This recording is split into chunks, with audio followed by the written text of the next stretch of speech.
श्रीमद्भगवद गीता के पहले अध्याय अर्जुन विषाद योग में 46 श्लोकों की श्रृंखला में कुरुक्षेत्र के युद्ध भूमि में उपस्थित अपने परिवार और रिश्तेदारों को देखकर महायोद्धा धनुर्धर अर्जुन के मन में उठे क्षोभ और आंतरिक भावनाओं का वर्णित है। कथा धृतराष्ट्र के सारथी संजय से उनके प्रश्न से होती है। धृतराष्ट्र संजय से कुरुक्षेत्र के युद्ध के मैदान में होने वाली घटनाओं के बारे में पूछते हैं। अध्याय में मानव व्यक्तित्व के संदर्भ में बहुमूल्य जानकारी मिलती है।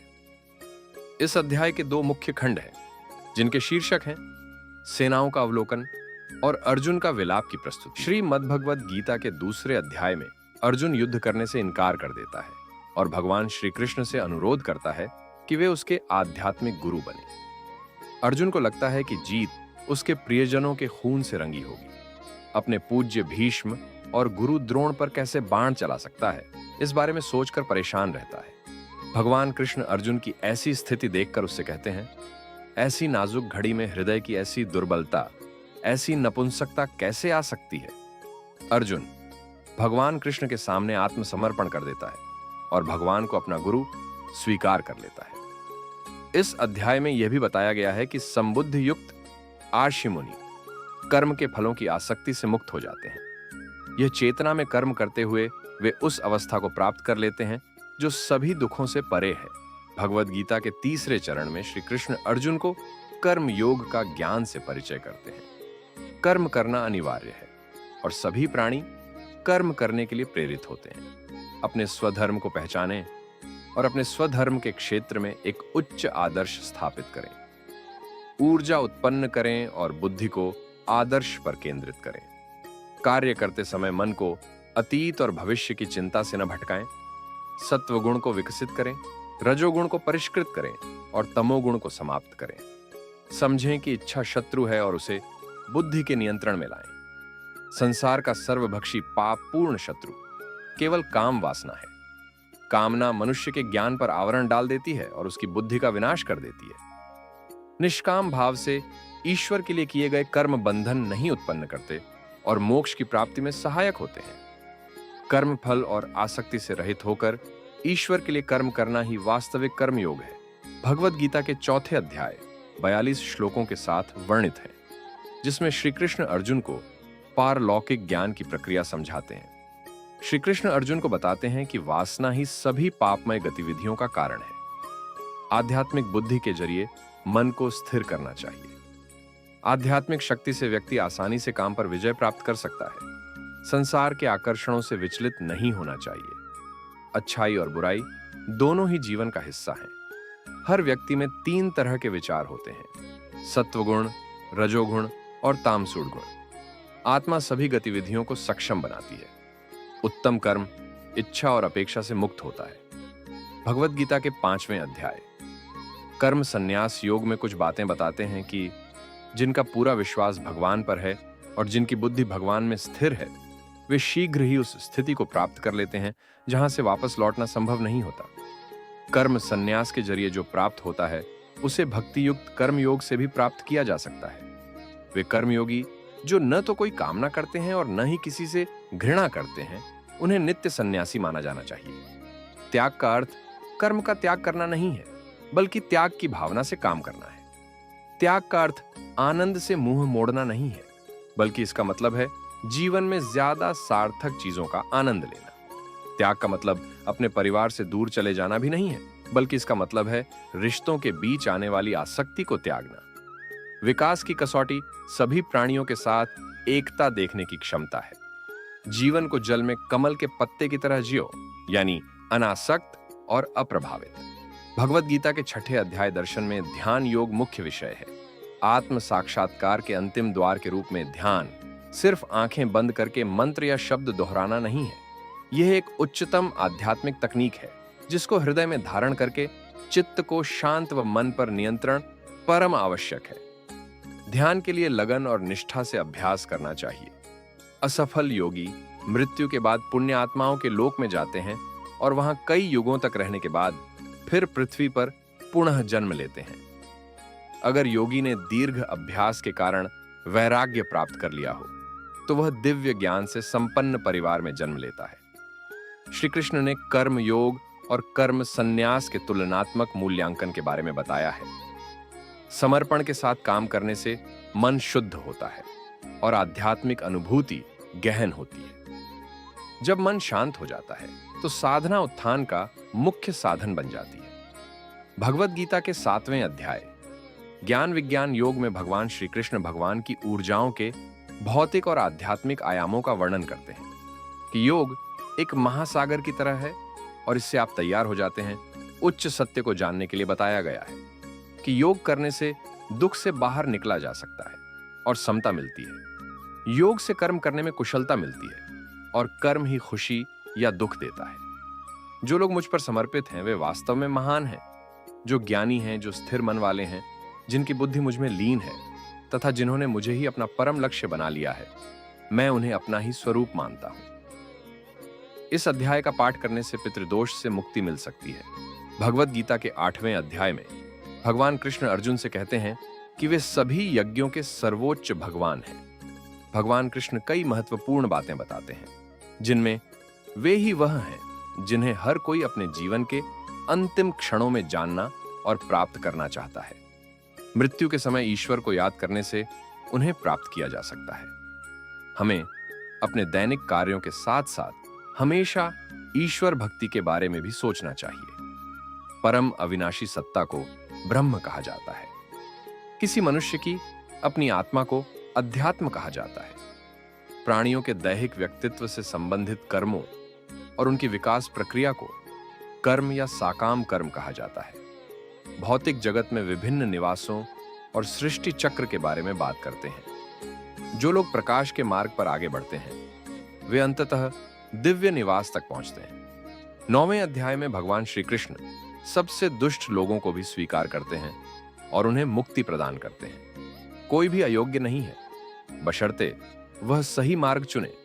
सभी के पास सर्वोच्च लक्ष्य तक पहुंचने का अधिकार है। शांत मन और तीक्ष्ण बुद्धि वाले लोगों को वहां पहुंचना आसान लगता है। वे जानते हैं कि वे सच्चे और स्थायी आनंद के उत्तराधिकारी हैं। कृष्ण ने एक श्लोक में संपूर्ण आध्यात्मिक मार्ग को समेटकर बताया है। ज्ञान योग के लिए अपना मन भगवान पर लगाएं। भक्ति योग के लिए भगवान के प्रति निष्ठावान बने। कर्म योग के लिए मेहनत करें और अपने कार्यों को लक्ष्य के लिए समर्पित करें। अपने अहंकार को भंग करें और अपना सिर और हृदय भगवान के चरणों में रखें। जो लोग वेदों में वर्णित स्काम कर्म में लीन हैं, वे अनुष्ठानिक यज्ञों के माध्यम से भगवान की पूजा करते हैं। वे यज्ञों का अवशेष सोमरस पीकर पाप से शुद्ध होकर स्वर्ग जाने की इच्छा रखते हैं। जो देवताओं की पूजा करते हैं वे देवताओं के बीच जन्म लेते हैं। जो पितरों की पूजा करते हैं वे पितरों की योनियों में जन्म लेते हैं। भूत प्रेतों की पूजा करने वाले उन्हीं के बीच जन्म लेते हैं। केवल भगवान के भक्त ही उनके धाम में प्रवेश करते हैं। भगवान श्री कृष्ण भगवद गीता के 10वें अध्याय में कहते हैं कि उनके भक्त जो अपने मन को उनमें स्थिर करते हैं और अपना जीवन उनमें समर्पित करते हैं, वे हमेशा उनमें संतुष्ट रहते हैं। उनके भक्त एक दूसरे को उनके बारे में ज्ञान देते हैं और उनकी महिमा के बारे में बात करते हैं, जिसमें उन्हें बहुत आनंद मिलता है। भगवान श्री कृष्ण ब्रह्म की कुछ अभिव्यक्तियों का वर्णन करते हैं कि अभिव्यक्तियों तक सीमित न रहकर मूल तत्व तक पहुंचना चाहिए, जो कि संपूर्ण ब्रह्मांड ब्रह्म के असीम विस्तार का केवल एक छोटा सा हिस्सा है। ब्रह्मांड से ऊपर उठकर अपनी भव्यता को समझना चाहिए। भगवान श्री कृष्ण कहते हैं कि वे सभी का आदि, मध्य और अंत हैं। वे सौंदर्य, वैभव, शक्ति, ज्ञान और समृद्धि का अनंत महासागर हैं। भगवद गीता के 11वें अध्याय में अर्जुन भगवान से अपने अनंत ब्रह्मांडीय रूप का दर्शन कराने का अनुरोध करते हैं। भगवान कृष्ण अर्जुन को दिव्य दृष्टि प्रदान करते हैं, जिससे वह अपने अनंत रूप को देख पाते हैं।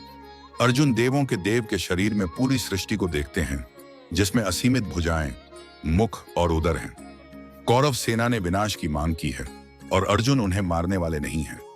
अर्जुन भयभीत होकर कृष्ण से उनके सौम्य रूप में वापस जाने के लिए कहते हैं। कृष्ण अर्जुन से कहते हैं कि इस तेजस्वी दृश्य को किसी और ने नहीं देखा है। भगवान श्री कृष्ण अपने चतुर्भुज विष्णु रूप, अपने सौम्य और भव्य स्वरूप को दिखाते हैं। अध्याय का अंत कृष्ण द्वारा अर्जुन द्वारा अर्जित दुर्लभ सौभाग्य को रेखांकित करने के साथ होता है। भगवद गीता के 12वें अध्याय में भक्ति से ही आत्म साक्षात्कार होता है। भगवान के साथ जुड़ने पर इच्छा और अहंकार से मुक्ति मिलती है।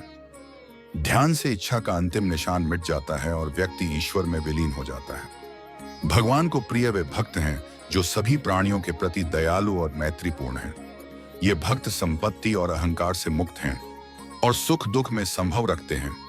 ये भक्त सदैव क्षमाशील रहते हैं और संतुष्ट रहते हैं। इस अध्याय में आध्यात्मिक साधनाओं के अन्य मार्गों की तुलना में भक्ति मार्ग की श्रेष्ठता पर प्रकाश डाला गया है। इस अध्याय की शुरुआत अर्जुन के उस प्रश्न से होती है जिसमें वह श्री कृष्ण से पूछते हैं इनकी योग में किन्हें पूर्ण माना जाए। भगवान श्री कृष्ण भगवद गीता के अध्याय 13 में अर्जुन को समझाते हैं कि अंतरिक्ष सबको अपने में धारण करता है, लेकिन सूक्ष्म होने के कारण जिसे यह धारण किए रहता है उसमें लिप्त नहीं होता। इसी तरह आत्मा चेतना के रूप में पूरे शरीर में व्याप्त रहती है, लेकिन शरीर के धर्म से प्रभावित नहीं होती। जब व्यक्ति स्वयं को शुद्ध करता है तो आत्मा अनुमोदक बन जाती है और रक्षक की भूमिका निभाती है। जो व्यक्ति पुरुष और प्रकृति के साथ साथ गुणों को जानता है तो उसका फिर से जन्म नहीं होता। कर्म के माध्यम से अपनी इच्छाओं को त्याग कर मोक्ष प्राप्त किया जा सकता है। ज्ञान चक्षु और बुद्धि की आंख विकसित करने से आत्मा और पदार्थ के बीच का अंतर समझा जा सकता है और परम आत्मा तक पहुंचा जा सकता है। वे सभी ज्योतियां प्रकाश के स्रोत हैं और अज्ञान के अंधकार से परे हैं। वे ज्ञान हैं, ज्ञान का विषय हैं और ज्ञान का ही सार्वभौमिक लक्ष्य है। वे सभी जीवों के हृदय में निवास करते हैं। भगवद गीता के 14वें अध्याय में भौतिक शक्ति की प्रकृति का विस्तृत वर्णन करते हैं कि भौतिक शक्ति शरीर और उसके तत्वों का स्रोत है और इस प्रकार से यह मन और पदार्थ दोनों की उत्पत्ति है। गुणों की सापेक्ष शक्तियों के बारे में और गुणों की सापेक्ष शक्तियां यह निर्धारित करती हैं कि मृत्यु के बाद व्यक्ति किस वातावरण में जाएगा। इसमें तीनों गुणों सतोगुण, रजोगुण एवं तमोगुण के बारे में बतलाया गया है, जिसमें सतोगुण जब शरीर के सभी द्वार ज्ञान से प्रकाशित हो जाते हैं तब उससे सतोगुण की अभिव्यक्ति जानो। रजोगुण जब रजोगुण प्रबल होता है तब लोभ, सांसारिक लाभ के लिए प्रयास, बेचैनी और तृष्णा के लक्षण विकसित होते हैं। तथा तमोगुण अज्ञान, जड़ता, प्रमाद और मोह ये तमोगुण के प्रमुख लक्षण हैं। जीवन का उद्देश्य तीनों गुणों से परे जाना और जन्म, मृत्यु, क्षय और दुहक के कष्टकारी चक्र से विमुक्त होना है। भगवद गीता के 15वें अध्याय पुरुषोत्तम योग में श्री कृष्ण कहते हैं कि वे क्षण भंगुर संसार से परे हैं और शाश्वत आधार से भी ऊपर हैं। वे संसार में और वेदों में पुरुषोत्तम, सर्वोच्च सत्ता के रूप में विख्यात हैं। बुद्धिमान लोग पूरी दुनिया और उसके मोह को एक तरफ रखकर उनकी अभिलाषा करते हैं। वे वैदिक शास्त्रों का सबसे गोपनीय भाग प्रकट कर रहे हैं कि जो कोई इसे समझ लेगा वह बुद्धिमान हो जाएगा और उसके प्रयास पूर्णता को निश्चित प्राप्त करेंगे। अभिमान और मोह से मुक्त रहने वाले, आसक्ति की बुराई पर विजय पाने वाले, इंद्रिय भोग की कामना से मुक्त रहने वाले, सुख दुख के द्वंद्वों से परे रहने वाले लोग मेरा नित्य धर्म प्राप्त करते हैं। श्री कृष्ण कहते हैं कि परम दिव्य पुरुष ही अविनाशी परमात्मा है। वे तीनों लोकों में अपरिवर्तनशील नियंता के रूप में प्रवेश करते हैं और सभी जीवों का पालन पोषण करते हैं। श्रीमद् भगवद गीता के 16वें अध्याय में हर इंसान दैवीय और राक्षसी गुणों का एक आकर्षक संयोजन है। हम सभी में शैतान है, कुछ ऐसा जो हमें आत्मविनाशकारी तरीकों का अनुसरण करने के लिए प्रेरित करता है। फिर भी हम में से सबसे बुरे व्यक्ति में भी असाधारण रूप से दैवीय गुण होते हैं। हमारी सफलता इस बात पर निर्भर करती है कि हम अपनी अच्छाई से कितनी अच्छी तरह काम कर पाते हैं और राक्षसी गुणों को निषिद्ध करते हैं। अध्याय में दैवीय के 26 और राक्षसी के 6 गुणों का उल्लेख उपलब्ध है। श्री कृष्ण अर्जुन को आश्वस्त करते हैं कि वह दिव्य स्वभाव से पैदा हुआ है। दैवीय और राक्षसी के बीच मूल अंतर ज्ञान है। दैवीय लोगों के पास उच्च ज्ञान तक पहुंच होती है, जबकि राक्षसी गुण वाले लोग लालच, वासना और अहंकार से भ्रमित होकर अपनी क्षमता से अनभिज्ञ होते हैं। इसलिए वे नहीं जानते कि क्या करना है और क्या नहीं करना है। वे अशुद्धता से परिपूर्ण होते हैं और उनमें अच्छे आचरण की कमी होती है। वे कहते हैं कि दुनिया निरर्थक है और यह वासनापूर्ण मिलन से उत्पन्न हुई है। अतृप्त इच्छा, अल्प विवेक और बर्बर कर्मों का सहारा लेकर ऐसे लोग खुद और दूसरों के लिए विनाश का कारण बनते हैं। यह सब एक विचार से शुरू होता है। आप भीतर एक खालीपन का अनुभव करते हैं और मन में विचार उठते हैं जो सांसारिक वस्तुओं और प्राणियों को प्राप्त करने के लिए बाहर जाते हैं। आप गलत तरीके से मानते हैं कि सांसारिक वस्तुओं को प्राप्त करने से यह शून्य भर जाएगा। आप कामुक सुखों के आगे झुक जाते हैं। एक भोग दूसरे की ओर ले जाता है और जल्द ही आप मोहजाल में फंस जाते हैं। इंद्रिय तृप्ति के आदी हो जाते हैं और नीचे की ओर गिरते जाते हैं। जीवन शक्ति, अतिथि, उत्साह और विकास से रहित तनावपूर्ण जीवन जीते हैं। सुख दुख में बदल जाता है और जीवन एक दुस्वप्न बन जाता है। आत्म अभिमानी, जिद्दी और अभिमानी आप शास्त्रों के आदेश के विरुद्ध दिखावटी रूप से यज्ञ करते हैं। अपने दिव्य जन्म सिद्ध अधिकार से अनभिज्ञ आप जन्म और मृत्यु के अंतहीन चक्र से गुजरते हैं। बार बार राक्षसी परिवारों में जन्म लेते हैं। यदि आप अभी भी खुद को नहीं सुधारते हैं और ऐसी स्थूल इच्छाएं रखते हैं जो मानव रूप में पूरी नहीं हो सकती हैं, तो आप निम्न योनियों में भी जा सकते हैं। शैतानी प्रवृत्तियों के आगे झुकने के खतरों का वर्णन करने के बाद श्री कृष्ण आपसे आग्रह करते हैं कि आप अंधकार के 3 द्वारों इच्छा, क्रोध और लोभ से खुद को मुक्त करें। क्रोध और लोभ इच्छा के ही उत्परिवर्तन हैं, इसलिए इच्छा ही है जिसका मुकाबला किया जाना चाहिए और उस पर विजय प्राप्त की जानी चाहिए। फिर भी दुनिया में इच्छा को प्रोत्साहित किया जाता है। कोई भी व्यक्ति इच्छा के विनाशकारी प्रभावों को नहीं समझता, जो आपकी सबसे बड़े शत्रु है। आपकी आत्मा के द्वार बंद रखे जाते हैं और आप अपनी शक्ति और भव्यता की एक झलक के बिना ही जीते और मरते हैं। यदि आप अपने दिव्य स्वभाव का पालन करते हैं तो आप स्वयं भी अच्छा करते हैं और दूसरों का भी उत्थान करते हैं। आप सफलता और खुशी का जीवन जीते हैं और अंततः संसार से ऊपर उठकर परम मोक्ष प्राप्त करते हैं। अक्सर हम कम से कम प्रतिरोध के मार्ग पर चलते हैं और अपने सबसे बुरे गुणों के आगे झुक जाते हैं। दुख की बात है कि हमारे अंदर जो सबसे अच्छा है वह अज्ञात, अप्रयुक्त और अपरिचित है। भगवद गीता अंधकार और अज्ञानता से ज्ञान के प्रकाश की ओर जाने का मार्ग दिखाती है। एक ऐसा मार्ग जिसके द्वारा सबसे बुरी प्रवृत्तियों को शांत किया जा सकता है और सबसे अच्छे गुणों को बढ़ावा दिया जा सकता है। भारतीय संस्कृति और जीवन शैली सभी अच्छाइयों को पोषित करती है और भीतर की बुराई को मिटाती है। भगवद गीता के 17वें अध्याय श्रद्धा त्रय विभाग योग है। भगवान कृष्ण ने 3 तरह के तपों का वर्णन किया है, शरीर, वाणी और मन। इन तीनों तरह के तप को श्रद्धा और दृढ़ता के साथ करना चाहिए और इनमें किसी तरह का फल पाने की इच्छा नहीं होनी चाहिए। सात्विक तप शरीर, वाणी और मन से किया जाने वाला तप है। राजसिक तप अस्थायी और अस्थिर होता है। इसे सम्मान, आदर और श्रद्धा पाने के लिए किया जाता है। तामसिक तप भ्रामक हट के साथ किया जाने वाला तप है। यह दूसरों को चोट पहुंचाने के लिए किया जाता है। सतोगुणी भोजन से आयु बढ़ती है और व्यक्ति का अस्तित्व शुद्ध होता है। सतोगुणी भोजन मीठा, रसीला, वसायुक्त और स्वादिष्ट होता है। रजोगुणी भोजन कड़वा, खट्टा, नमकीन, तीखा, सूखा और गर्म होता है। तमोगुणी भोजन स्वादहीन, बासी, सड़ा हुआ और अशुद्ध होता है। भगवद गीता के 18वें अध्याय मोक्ष संन्यास योग में भगवान श्री कृष्ण आध्यात्मिकता में पूर्णता पाने वालों के गुणों का वर्णन करते हैं।